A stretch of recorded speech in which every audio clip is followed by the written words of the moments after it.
It is a grey morning in the year 950, somewhere along a cold Norse fjord, and you are already awake because you are always awake before the others. You did not sleep on the long benches where the family lies close to the fire. You slept on the packed earth beside the door, where the cold comes in first and the warmth reaches last, and your hands already ache because the first task of your day is the same as the last task of yesterday. You kneel at two heavy stones, a quern, and you begin to turn the upper stone against the lower, grinding grain into flour, hour after hour, your shoulders burning, the grit working into the bread and into your teeth. No one thanks you, no one ever will, because in this house you are not a son, not a hired servant who is paid, not a guest who will leave. You are property, you are a thrall, one of the unfree, and almost everything you are about to live through this day was decided for you before you were even born. Now here is the part the sagas and the films and the proud modern legends quietly leave out. You are not rare. Look around this settlement, this whole world of longships and open sea and fierce free men, and roughly one person in every four is exactly like you. This is the Viking Age nobody puts on a poster, so stay in this body on this cold floor and let me show you what it truly meant to be a Viking slave. First, you have to understand how completely ordinary your existence was.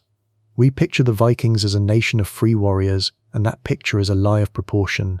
The raiders, the explorers, the armed free farmers with a voice at the assembly, they were only the top of a pyramid, and that pyramid stood on people like you. Careful estimates drawn from the archaeology and the old law codes suggest that thralls made up something like a quarter of the whole population of Viking Age Scandinavia, and in the largest farms and busiest trading towns, the share could climb higher still. Owning at least one thrall was simply normal, the way owning a plough or an ox was normal. Your labour ground the grain, dug the peat, milked the animals, raised the walls, and helped, sometimes, to build and row the very ships that sailed out to capture more people like you. The Norse economy did not merely tolerate slavery, it rested on it, from the floor to the roof. Without the unfree turning the querns and tending the beasts through the endless dark of winter, the free men would have had no time at all to sail, to fight, to trade, to become the legend we remember. Every proud story of Viking freedom is, underneath, a story about you, and your own people had a story ready to explain exactly why. There is an old Norse poem, the Rígsþula, the Lay of Rig, and it is one of the frankest justifications of human inequality ever written down. In it a god, walking the earth disguised as a wanderer named Rig, most likely Heimdall himself, visits 3 households in turn and fathers a child in each. At the first, a poor and smoky hut, he leaves a son upon an old, worn couple, and that son is thrall. The poem does not flatter him. It gives him a bent back, rough and swollen hands, wrinkled skin, and it hands his children after him the labour of the world, the spreading of dung, the herding of beasts, the hard and dirty and endless tasks, forever. At the next house Rig fathers Carl, the sturdy free farmer. At the last, a fine bright hall, he fathers Jarl, the noble, and to that one alone he teaches the runes and the arts of the warrior and the lord. 3 visits, 3 classes, thrall and farmer and lord, and the meaning could not be plainer. Your servitude, the poem insists, was not a mere accident of war or debt. In the eyes of your own culture, it was woven into creation itself by a god. You were born to grind, because a god was said to have decided that a man like you should be born to grind. But how did a real, living person actually end up on that cold floor? There were 3 roads into thralldom, and you might have walked any one of them. The first was simply birth. If your mother was a thrall, then you were a thrall too, from your very first breath. The child of an unfree woman belonged to her owner, as surely as a lamb belongs to the man who owns the ewe, and so slavery quietly renewed itself, generation after generation, needing no war at all. The second road was debt and hunger, a free but desperate family, staring at a winter with no food in the store, might sell a child, or even sell themselves, into bondage simply to survive, trading their freedom for a roof and a meal. And the third road is the one the legend is truly built upon, though it almost never admits it: capture. When the longships fell upon a monastery in Ireland, or a village on the Baltic shore, or a stretch of coast in Britain, they did not come only for gold and silver plate, they came for people. The survivors were bound, driven aboard, and carried off across the sea to be sold. Many of the thralls in Scandinavia had begun their lives as free men and women somewhere else entirely, and had woken one ordinary morning to find that raiders had turned them, in the space of a single afternoon, into somebody else's property. So now you belong to this household, and the household means to use you fully. That same old poem, the Rígsþula, lists the thrall's daily lot without a shred of pity, and the spade and the bone in the ground agree with every word of it. Yours are the heaviest, filthiest, most unending tasks on the whole farm. You build the fences and you mend them again when the beasts break through. You carry and spread the manure across the fields to make them yield. You cut and haul the heavy peat that feeds the fire. You herd the pigs and the sheep out in every kind of weather, and you kneel, as you knelt this morning, at the quern, grinding grain by hand for hours on end, because there is no mill here but your own two arms.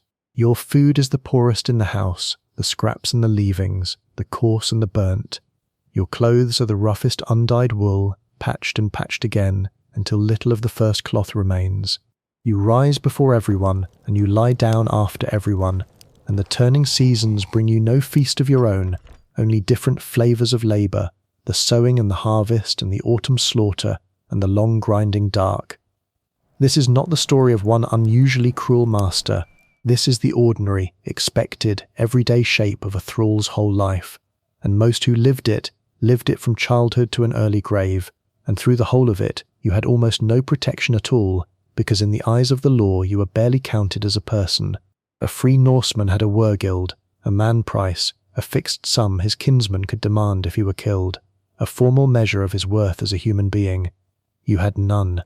If your own master beat you, or maimed you, or even killed you outright, there was in practice very little that anyone would do about it, for you were his, to use or to end as he chose, and yet, in a cruel twist, the law did put a price on your body, only the price was never yours to keep.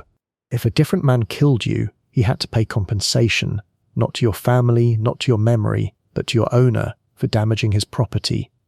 In parts of England that price was reckoned at 8 cows. In Iceland it was set at 8 ounces of silver to be paid to your master before the third sunrise, exactly the way a man might be repaid for a slaughtered ox.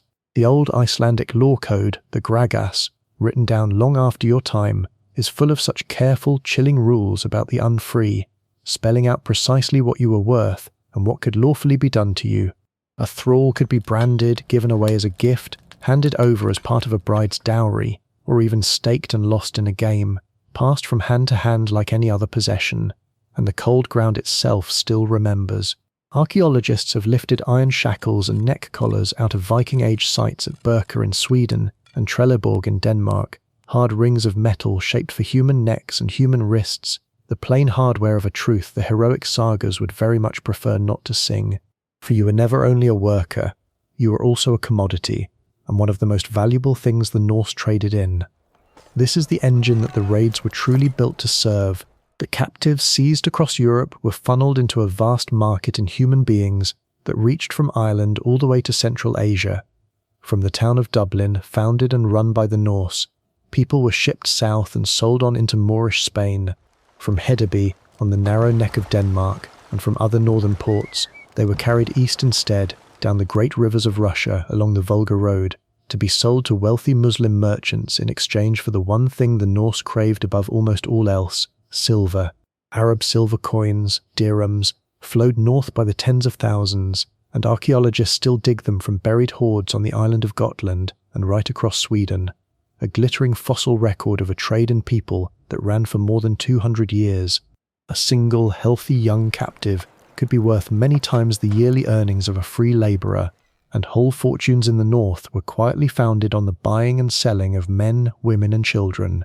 A churchman named Rimbert once described the port of Hedeby and a great crowd of captive Christians being led away in chains through it.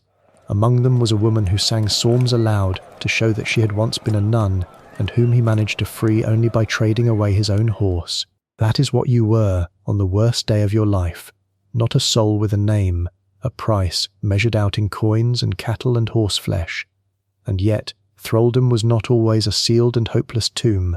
There was, for a fortunate few, a way out of it, and it is worth understanding just how narrow that door really was before you let yourself imagine it swinging wide. A master could choose to free a thrall, an act the Norse called giving frelsi, freedom. Sometimes it came as a reward for many years of loyal service.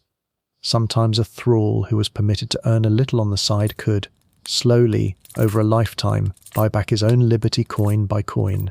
The freeing was a genuine ceremony, often carried out before witnesses at the assembly. The thing and the freed man might be given a new name and the right, at long last, to carry a weapon as free men did.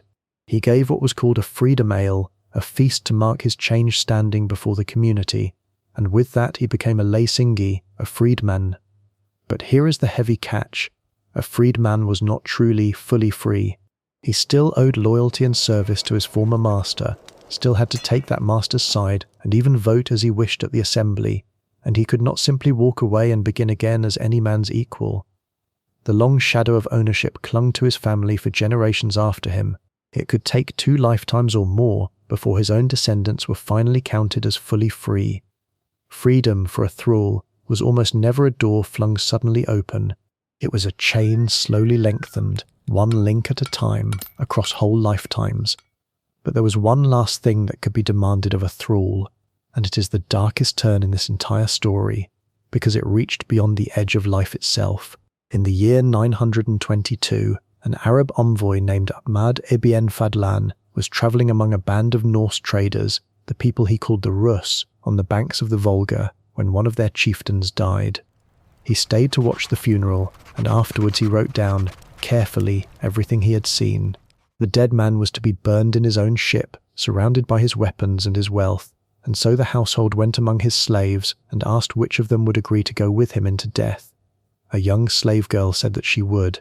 For days afterwards she was given drink and kept close and watched over, while the ship and the grave goods were made ready.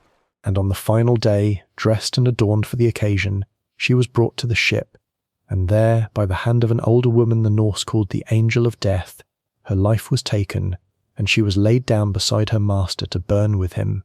Ibn Fadlan set it down plainly, and we should tell it plainly too, without ever turning it into spectacle. A human being who was owned in life could also be spent in death, sent onward to serve a dead man in whatever world he was believed to be entering. To be a thrall was to belong to another so completely that, in the end, even your own dying might not be yours. So this is the Viking Age that the horns and the war songs so carefully hide.